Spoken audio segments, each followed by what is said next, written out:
If you're painting the outside of your house, whether it be block, stucco, or even siding, rub your hand against the surface and see if you come up with a chalky feeling or a film. If so, the surface has become oxidized. You're going to need something to make the paint grip onto the surface you're painting. Now, a lot of clients, when they're selling the house, tell me just throw paint on.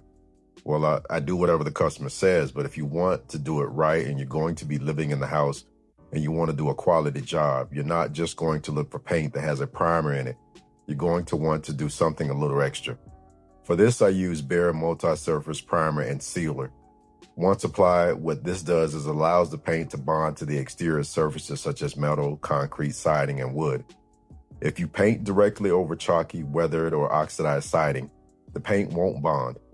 Heat and moisture will get underneath, causing bubbles, blisters, and peeling within months. Bonding sealer is usually watery or milky in texture. It penetrates chalky or slick surfaces and creates a grip-like layer for the top coat. Remember, it's not about coverage with this. Don't expect it to hide stains or color. It's about adhesion, not blocking. Bonding sealer can be sprayed on with an airless sprayer for speed or rolled on for better control. Either way, the key is applying a thin, even coat.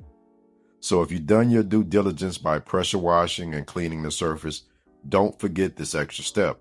If you're a professional painter or starting out, or if you're doing it yourself, go the extra mile before you start your paint. Well, that's the tip for the day. Thanks for watching.